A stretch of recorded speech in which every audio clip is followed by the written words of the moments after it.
10 сынып география пәні. Бүгінгі сабақтың тақырыбы заманауи картографиялық әдістер.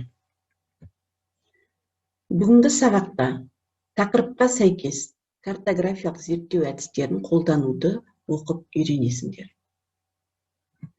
Жетекші ұғымдар: электрондық карталар, картографиялық анимация, картография және интернет жетекші ұғымдарымен танысасыңдар. Электрондық карталар. Олармен қалай жұмыс істеу керек?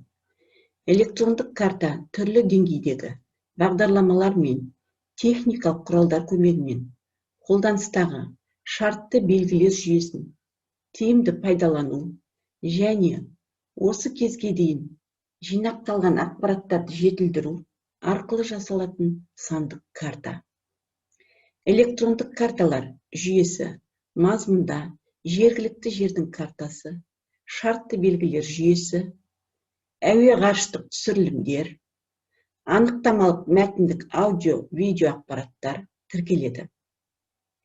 Электрондық карталардың қағаз нұсқадан басты айырмашылығы кез келген жергілікті жер туралы жинақталған ақпараттарды нақты уақыт жағдайында түрлі деңгейлік дәрежеде өңдеу.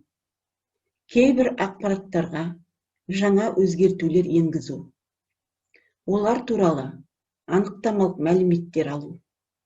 Картографиялық кескіндеме бойынша есептеулер жүргізу сияқты түрліше сипаттағы іс-әрекеттер мен міндеттерді шешуге мүмкіндік береді. Электрондық карталардың жіктелуі қолданылу бойынша, түрі мен масштабы бойынша, ақпарат берудің тәсілі бойынша, ақпаратты берудің түрі бойынша жіктеледі.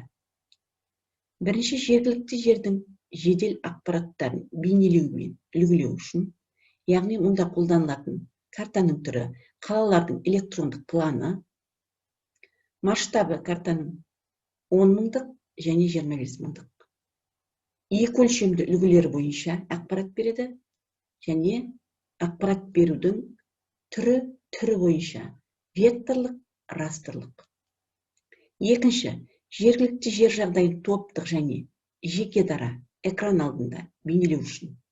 Яғни мұнда карталардың түрі электрондық топографиялық карталар, масштабы 25 мыңдық, 50 мыңдық, 100 мыңдық, 200 мыңдық, 500 мыңдық және миллиондық карталар жатады.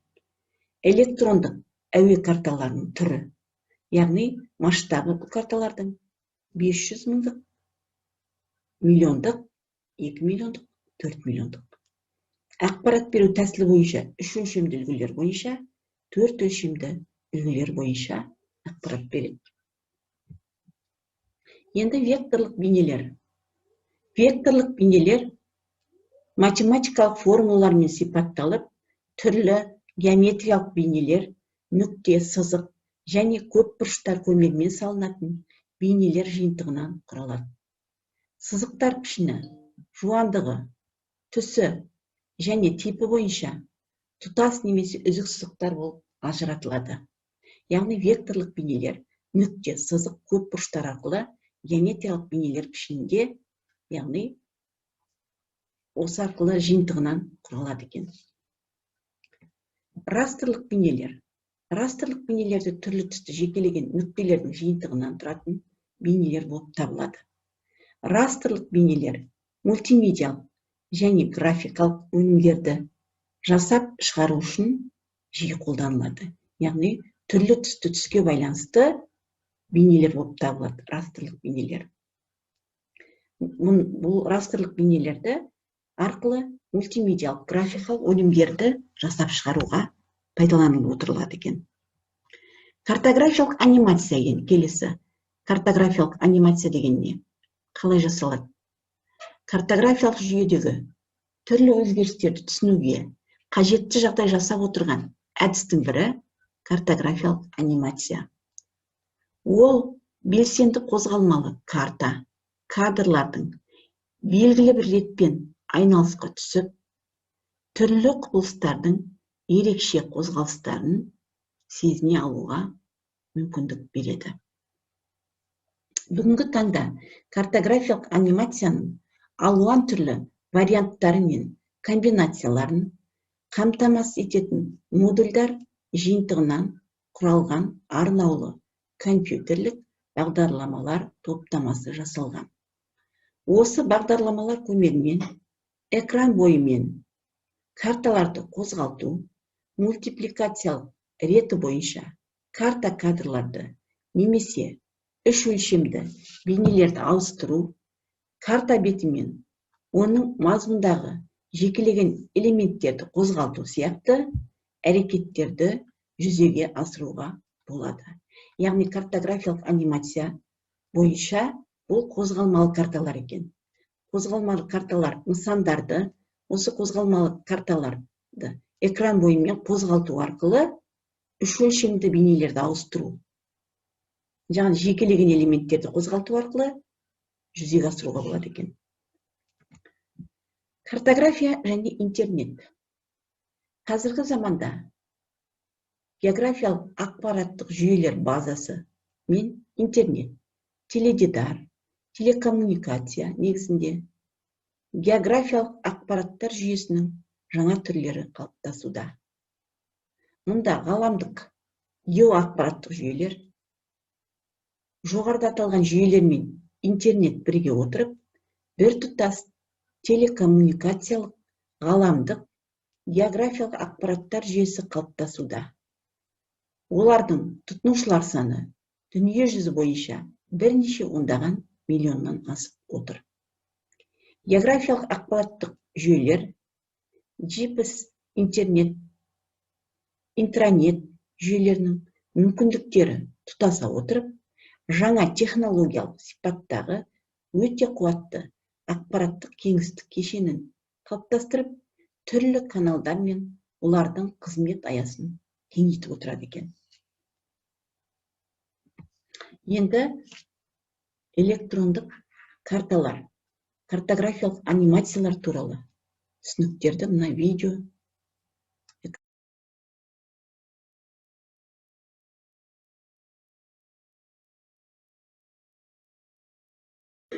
электрондық карталар атайып тұрғандай, енді жаңағы компьютерлік бағдарламалармен жасалатын арнайы карта. Бұл көбінесе электрондық оқулықтарда болуы мүмкін.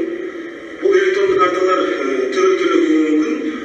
Мысалы, кейбір әртүрлі мұғалімдер әртүрлі жаңағы электрондық карталардан электрондық оқулықтар пайдаланады. Мысалы, мен өзім оқушыларыма тапсырма дайындаған кезде осы картаны өзім жасап көруге болатынмын. Программасы мен Photoshop программасының нәтижесінде шыққан карта. Мысалы, мен оқушыларға мындай тапсырма беруім мүмкін. Африканың саяси картасы берген, осыған жаңағы Африкадағы 5 аймаққа бөлек елдерін соны топтастырып, түрлі түске бояп берсек, мысалы, солтүстік Африка жататын елдерді көк түспен немесе оңтүстік Африка жататын елдерді бөлек түспен топтастырып бояуға мүмкіндіктер бар. Бұл электрондық карталардың графикалық базаның келесі бір түрі, бұл енді үш өлшемді компьютерлік модельдер. Бұл үш өлшемді компьютерлік модельдер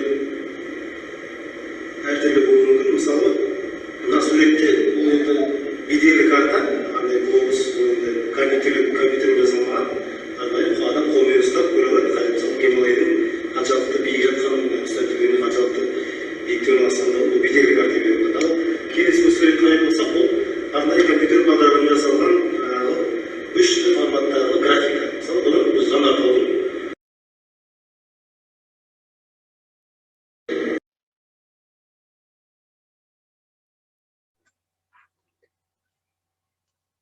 Бүгінгі сабақ бойынша сабақты қорытындылау.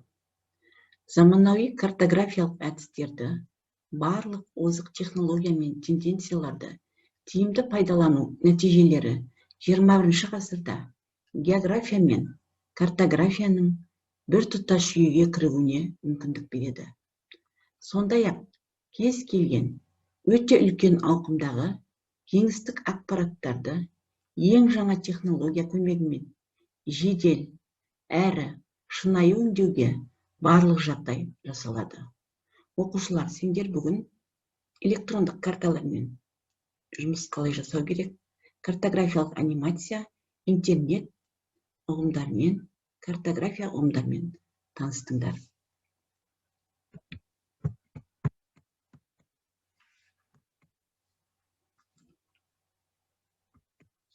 Енді сабақты бекіту. Сабақты бекіту. Бүгінгі сабақ бойынша сұрақ жауап әдісі. Бірінші, электрондық карталардың дәстүрлі карталардан қандай айырмашылығы бар? Екінші, картографиялық анимация бізге қандай ақпараттар береді деген сұраққа жауап бересіңдер. Тапсырма. Қазақстан жеріндегі электрондық карталарға шолу жасап, мұндай карталардан қандай ақпараттар алуға болатынын сипатта.